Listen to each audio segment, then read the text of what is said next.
प्यारे बच्चों, आज हम मशीन डिजाइन जो कि मैकेनिकल इंजीनियरिंग 5th सेमेस्टर का एक सब्जेक्ट है, उसके हम सिलेबस डिस्कशन करेंगे कि सिलेबस में आपको क्या क्या पढ़ना है और हमारी स्ट्रेटजी क्या होगी इस सब्जेक्ट को पढ़ने के लिए, उसके बारे में हम चर्चा करेंगे। इसके साथ साथ कुछ और भी महत्वपूर्ण बातें हैं जिनके बारे में मैं आपसे चर्चा करूंगा। तो सबसे पहले आप देख पा रहे हैं 5.3 पर आपके सिलेबस में जो NSQF के अकॉर्डिंग सिलेबस है दिया हुआ है मशीन डिजाइन। LTP की बात करें तो आपके 5 थ्योरी क्लास होता है, 2 ट्यूटोरियल्स होता है, इस तरह से टोटल वीक में 7 क्लासेस होता है इसका। रेशनियली की बात करें यानी तर्क आधार क्या है इस मशीन डिजाइन को, सब्जेक्ट को क्यों आखिर पॉलिटेक्निक के जो स्टूडेंट्स हैं मैकेनिकल के उनको पढ़ाया जा रहा है। तो बच्चों, जैसा कि आप जानते हैं किसी भी इंडस्ट्री में जहां पे डिजाइन एंड डेवलपमेंट का काम होता है, मान लीजिए प्रोटोटाइप निर्माण का कार्य होता है, तो वहां जो मेन डिजाइनर होते हैं उनको असिस्ट करने के लिए डिप्लोमा होल्डर्स को रखा जाता है। तो डिप्लोमा होल्डर्स उनको सहायता प्रदान करते हैं या असिस्ट करते हैं। तो बच्चों, यदि आपको डिजाइन एंड डेवलपमेंट में आपको सहयोग करना है, कुछ सहायता प्रदान करना है, तो आपको खुद भी नॉलेज उसकी होना चाहिए। तो इसमें क्या है, इसमें कंपोनेंट्स की जो डिज़ाइन है या उनके जो एप्लीकेशंस हैं, तो उसके बारे में पूरा आपको सिखाया गया है। और इस तरीके के जो चैप्टर्स हैं, टॉपिक हैं, वो सिलेक्ट किए गए हैं कि जो स्टूडेंट्स के लिए बहुत ही आगे चल करके काम आएंगे जब वो इंडस्ट्री में काम करेंगे या जहाँ भी डिज़ाइन जो सेक्टर है वहाँ पर काम करेंगे। तो इस सब्जेक्ट है उसका जो मुख्य उद्देश्य है बच्चों के अंदर नॉलेज डेवलप करना, उनके अंदर स्किल डेवलप करना, जो भी मशीन कंपोनेंट्स की डिजाइन है उससे संबंधित। तो बच्चों, आइए आज हम थोड़ा सा और आगे देख लेते हैं कि सिलेबस में क्या क्या है, उसको थोड़ा सा हम समझ लेते हैं। तो ये बच्चों, आगे आप नीचे और जाएंगे तो डिटेल कंटेंट्स दिया हुआ है। डिटेल कंटेंट्स में आप देख पा रहे हैं सबसे पहले इंट्रोडक्शन है। तो ये जो फर्स्ट पार्ट आपका है इंट्रोडक्शन वाला, तो इसमें बच्चों पूरा थ्योरेटिकल क्वेश्चंस पूछे जाते हैं और बहुत इंपॉर्टेंट होता है। जैसे डिजाइन को परिभाषा पूछा जाता है, डिजाइन की डेफिनेशन क्या है, डिजाइन कितने प्रकार की होती है, types of design, necessity of design यानी डिजाइन की आवश्यकता क्यों है, इसके अलावा डिजाइंड और अनडिजाइंड वर्क में अंतर क्या होता है, डिजाइन प्रोसीजर क्या है या स्टेप्स क्या होते हैं, एक अच्छे डिजाइनर के गुण क्या होते हैं। इसके साथ साथ जो डिजाइन की टर्मिनोलॉजी है जो 1.2 में जैसा कि आप देख पा रहे हैं, फैक्टर ऑफ सेफ्टी हो गया, कौन कौन से ऐसे कारक हैं जो फैक्टर ऑफ सेफ्टी को प्रभावित करते हैं, स्ट्रेस कॉन्सेंट्रेशन क्या होता है, स्ट्रेस कॉन्सेंट्रेशन को कैसे हम कम करते हैं, फटीग क्या होता है, इंडोरेंस लिमिट क्या होता है, जनरल डिजाइन कंसीडरेशंस कौन कौन से हैं, मटेरियल सिलेक्शन हम कैसे करते हैं, इसके अलावा जो एर्गोनोमिक्स है, एस्थेटिक कंसीडरेशन डिजाइन में वो क्या होता है। तो ये बच्चों, ये सारी चीज के बारे में जो पहला आपका चैप्टर है उसमें आपको पढ़ना है और बहुत ही इंपॉर्टेंट चीजें हैं और सिंपल भी हैं। मैं आपको जब पढ़ाना स्टार्ट करूंगा, जब आपको मैं बताऊंगा तो आप खुद समझ जाएंगे कि इनमें ज्यादा कोई प्रॉब्लम नहीं होती है। दूसरा है आपका चैप्टर डिजाइन फेलियर। इसमें थ्योरीज ऑफ फेलियर यानी कि कोई भी जो मशीन कंपोनेंट है वो असफल कैसे हो सकता है, इसके पीछे बहुत सारे विद्वान थे, उन्होंने अपने अपने तर्क दिए, अपने अपने सिद्धांत दिए, तो वही आपको थ्योरीज ऑफ फेलियर के अंतर्गत पढ़ने हैं। इसके अलावा क्लासिफिकेशन ऑफ लोड्स यानी जो भार होते हैं या बल लगते हैं वो कितने प्रकार के होते हैं, उनके वर्गीकरण के बारे में पढ़ना है। इसके अलावा टेंसाइल, कंप्रेसर और जो टॉर्जनल लोड्स लगते हैं उसमें डिजाइन किस तरह से किया जाता है इसके बारे में चर्चा करनी है। तीसरा आपका शाफ्ट डिजाइन के बारे में है, बहुत इजी आपका चैप्टर है, बिल्कुल भी किसी को परेशान होने की जरूरत नहीं है। शाफ्ट क्या होती है, कैसे उसको डिजाइन करते हैं, कौन कौन से फॉर्मूले लगते हैं, हम बिल्कुल इसके बारे में चर्चा करेंगे। चौथा है डिजाइन ऑफ की मतलब कुंजी। तो कुंजी कितने प्रकार की होती है, कुंजी क्या होती है, कीवे क्या होता है, इसके पीछे हम शाफ्ट की डिजाइन किस तरह से करते हैं, तो ये सारा चीज़ों के बारे में हम बात करेंगे।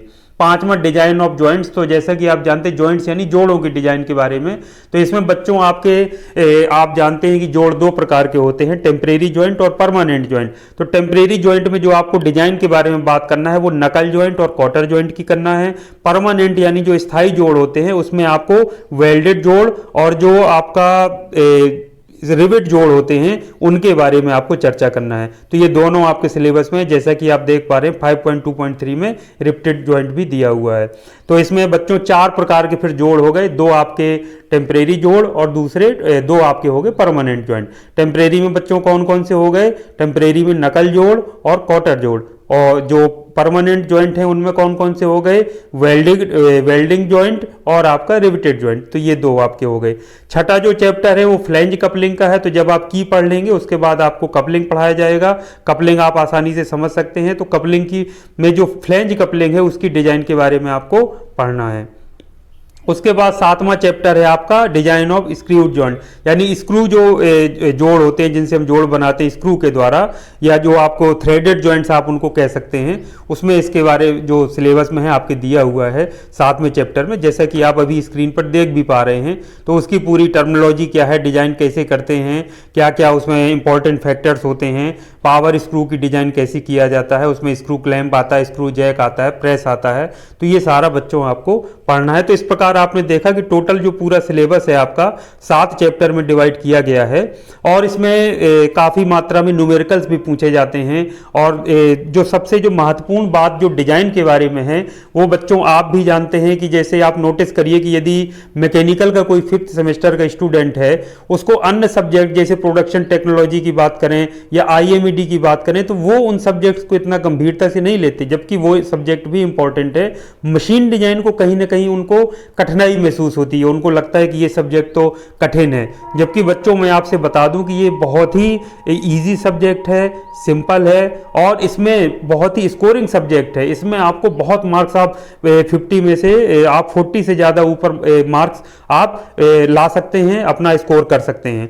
और ये आगे जो नॉलेज के लिए बच्चों मैं आपसे बताऊं, एक बहुत महत्वपूर्ण बात, मेरी बात याद रखिएगा, इसमें जो डिज़ाइन का ये जो सब्जेक्ट है, आपको पूरे के पूरे जो आपके फॉर्मूले हैं, सूत्र हैं, वो सारे जो आप SOM के नाम पर या मॉस के नाम पर या स्ट्रक्चरल जो मैकेनिक्स है उसके नाम पर जो आप पढ़ चुके हैं, तो मॉस या SOM आपने पढ़ी होगी, मैकेनिकल वाले मॉस के नाम पर जनरली पढ़ते हैं, या SOM यानी स्ट्रेंथ ऑफ मटेरियल्स के नाम पर, तो वो बच्चों सारे के सारे जो सूत्र थे सारे सिर्फ इस डिजाइन में यूज होते हैं। और मैं आपको बता दूं कि जो जॉइंट्स की जो डिजाइन की जब हम बात करेंगे, शाफ्ट डिजाइन की बात करेंगे, तो लिमिटेड इसमें सूत्र हैं, जो मेन फॉर्मूले होते हैं 2 या 3 होते हैं, उन्हीं पे पूरा का पूरा डिजाइन आपका बेस्ड है। सिर्फ थोड़ा सा जैसे एरिया होता है, जो प्रतिरोध करने वाला एरिया होता है, वो अलग अलग चेंज हो जाता है, बाकी सेम सूत्र वही रहता है प्रतिबल वाला, या ज्यादा से ज्यादा कहीं टॉर्जन हो रहा है तो वहां पे मरोड़ घूर्ण समीकरण आ जाएगा, या यदि बेंडिंग हो रहा है तो बेंडिंग इक्वेशन आ जाएगा पिक्चर में, बस इतना चेंज होता है। और उसमें पूरी डिजाइन के सूत्र बिल्कुल अगर आप कॉन्सेप्ट बना करके याद रखेंगे तो बड़े से बड़ा सूत्र भी आप याद रख लेंगे। और मैं आपको पढ़ाते समय ट्रिक भी बताऊंगा कि किस तरीके से आप सूत्रों को लंबे समय तक याद रख सकते हैं। तो कहीं ना कहीं इस सब्जेक्ट में आपके अच्छे नंबर आने के साथ साथ जब आप कंपटीशन के एग्जाम्स में बैठेंगे, जैसे जेई वगैरह की प्रिपरेशन करेंगे, या आप इच्छुक होंगे किसी अन्य एग्जाम के लिए जिसमें टेक्निकल पूछा जाता है, तो बच्चों उसमें मॉस या जो मशीन डिजाइन का काफ़ी पोर्शन रहता है, तो आपका वो काफ़ी हद तक तैयार हो जाएगा।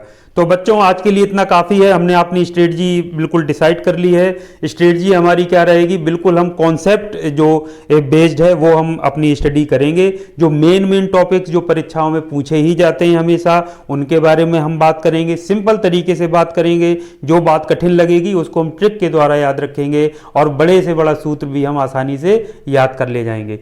तो बच्चों इसी के साथ उम्मीद करता हूं कि आपको जो सिलेबस है पूरा सिलेबस आपको समझ आया होगा, टॉपिक्स आप समझ चुके हैं।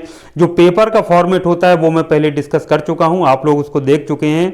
तो अब हम आगे सिलेबस का चैप्टर वाइज हम पढ़ना स्टार्ट करेंगे और देखेंगे कि हमको किस तरह से पढ़ाई करना है। समय चूंकि हमारे पास कम है तो मेन जो पॉइंट्स हमको कम समय में कंप्लीट कराना है, तो मैं कोशिश करूंगा 10 या 15 वीडियो में छोटे छोटे वीडियो बना करके मैं सारी बात आपको समझा दूं, और आपको मैं पूरा विश्वास दिलाता हूं कि ये सब्जेक्ट आप मुझसे अगर पढ़ेंगे, एक बार देखेंगे तो आपको बहुत इजी लगने लगेगा, और खुद आपको ये चीज बिलीव होगा कि नहीं सर ने जो हमको पढ़ा दिया बहुत इजी पढ़ा दिया, और वही सारा परीक्षाओं में पूछा भी जाता है। तो हम परीक्षा के लास्ट तक हम इंपॉर्टेंट क्वेश्चंस जो हो सकते हैं, जो प्रश्न बैंक हो सकती हैं, क्वेश्चन बैंक, उन सब की हम तैयारी करेंगे, और हम सारा चीज देखेंगे। जो जो कठिनाई आपको आ रही होगी उस कठिनाई को भी हम समझेंगे, दूर करेंगे, उसको डिस्कस करेंगे।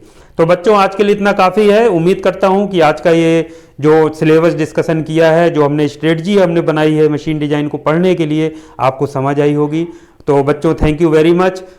आज के लिए इस वीडियो को यहीं समाप्त करते हैं। शुभकामनाओं सहित आपको मैं थैंक यू बोलता हूं कि आप मुझसे जुड़े बहुत सारे छात्र छात्राएं हैं, बार बार डिमांड कर रहे थे कि सर वीडियो बनाइए, और कई सारी चीज़ें व्यस्तताओं की वजह से मैं वीडियो अपलोड नहीं कर पा रहा था। इसके लिए मैं उन सभी स्टूडेंट्स को सॉरी बोलता हूं, लेकिन मैं आपको विश्वास दिलाता हूं कि यदि आप मेरे साथ जुड़े रहेंगे तो मैं आपको डाउन नहीं होने दूंगा, और कहीं ना कहीं मैं आपकी जो भी वो बेस्ट पॉसिबल मुझसे हो सकेगा मैं आप लोगों की हेल्प करूंगा।